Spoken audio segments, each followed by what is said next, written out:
வசுந்தரா தமிழ் சேனலுக்கு உங்களை அன்புடன் வரவேற்கிறேன்.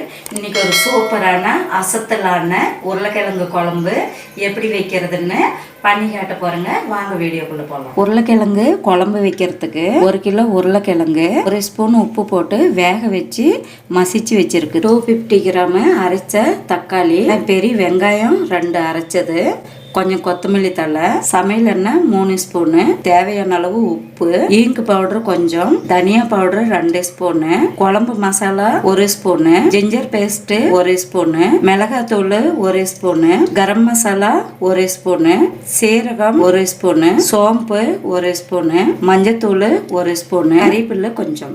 எண்ணெய் சூடாயிடுச்சு, சோம்பு போட்டுக்கலாம், சீரகம், வெங்காயம், ஜிஞ்சர் பேஸ்ட்டு, கறிவேப்பிலை நல்லா மிக்ஸ் பண்ணிக்கிடலாம்.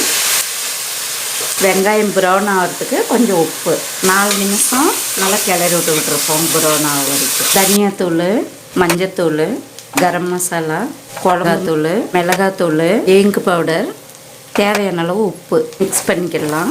தக்காளி சேர்த்துக்கிடலாம். மிக்ஸ் பண்ணிவிட்டு 20 நிமிஷம் வேக விடலாங்க. தக்காளி இடையில நம்ம கிளறி விட்டுக்குவோம். 20 நிமிஷம் ஆயிடுச்சு. தக்காளி நல்லா ஃப்ரை ஆகிடுச்சு, எண்ணெயிலேயே நல்லா ஃப்ரை ஆகிடுச்சு. அவிச்ச உருளைக்கிழங்கு சேர்த்துக்கிடலாம்.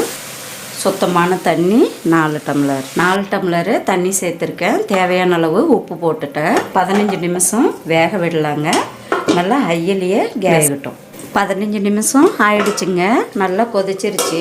உருளைக்கிழங்கு குழம்பு ரெடி ஆகிடுச்சு. இடையில நான் கிளறி விட்டுக்கிட்டேன். இப்போ நான் கேஸ் ஆஃப் பண்ணிடலாம். உருளைக்கிழங்கு குழம்பு கொஞ்சம் கெட்டியாக தாங்க இருக்கணும். கொஞ்சம் மாவு நல்லா சாஃப்டாக பிணைஞ்சி இருக்கணும். இப்படி பாருங்கள், இது பாலித்தீன் போட்டு மூடி வச்சிட்டோம்னா மாவு உணராமல் இருக்கும். 5 பூரி பண்ணி காட்ட போகிறேன். சமையல் எண்ணெய் சூடாகிடுச்சு. நம்ம பொடி போட்டுக்குவோம். மாவு நல்லா சாஃப்டாக பிணைஞ்சோம்னா பூரி நல்லா இந்த மாதிரி உப்பி வரும். எடுத்துக்கிடலாம். இதேமாரி அந்த 4 பூரியும் போட்டுடலாம். கோதுமை மாவு பூரி ரெடி ஆகிடுச்சு. கேஸ் ஆஃப் பண்ணிக்கலாம்.